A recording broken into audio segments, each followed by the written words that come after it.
this is real, is going to happen faster and broader than I think any technology that has hit us. Roger, Vikas, Agentic, that particular word seems like it's the buzzword of the year. You ask anybody, they're all saying Agentic, but what's really going on with this? Duarte, I think what we're seeing is a real range.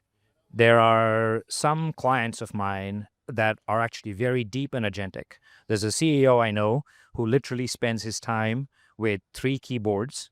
He's working, three computer screens looking at agents doing a variety of different tasks that he used to have people on his executive team doing in the past.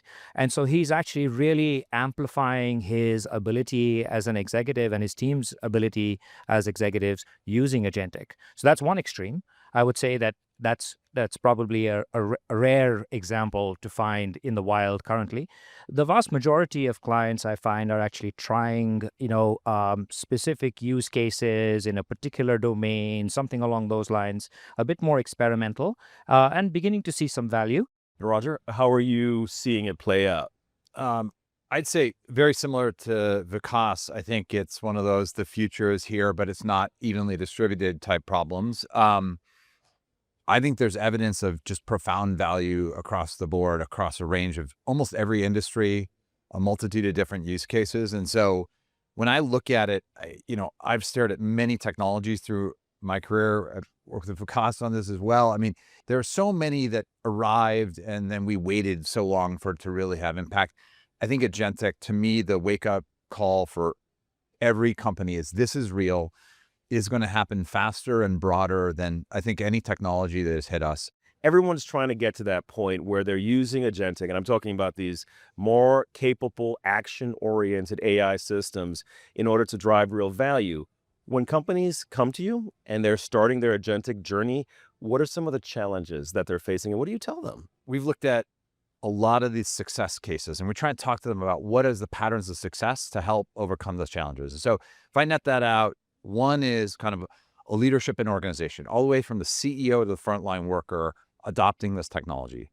Second of all is starting in the right domain spaces. So we talk about purposeful processes, doing things that have proven ROI so you can learn this technology and kind of build the muscle. The third thing is a data journey. So data quality has always been a good thing to do. Now there's so much more gold at the end of the rainbow in terms of what you can do with agentic.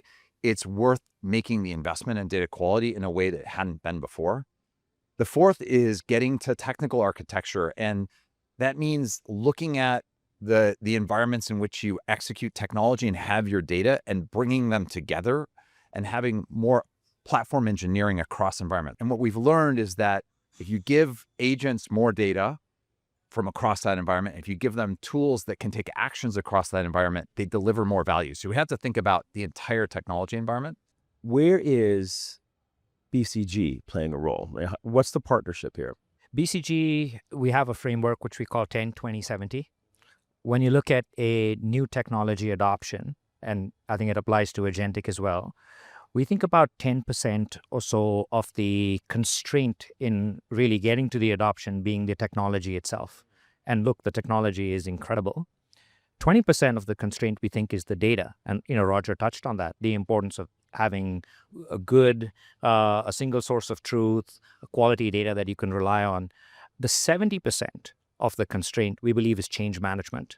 70% we believe is change management. So if you think about this in the context of agentic, individuals' roles, whether you're an executive or you're a frontline coder, change in a very substantive and dramatic way.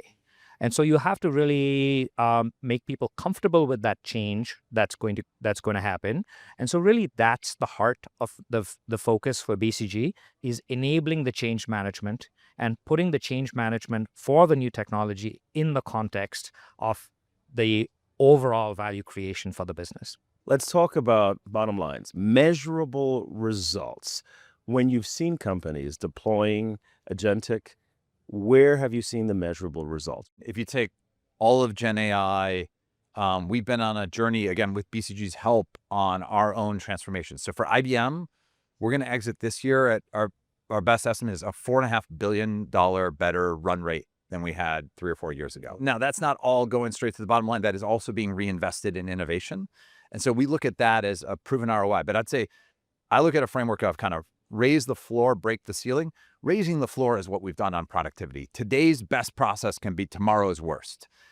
I'm really excited about what's coming on break the ceiling, which is new business models, new product lines, new areas that are emerging. Over time, companies will do that, raise the floor, build their technology skills, and then that will give them the technical platforms, the skills, the willingness to change that allows them to break the ceiling. That's where business transformation is really going to come from in the longer run.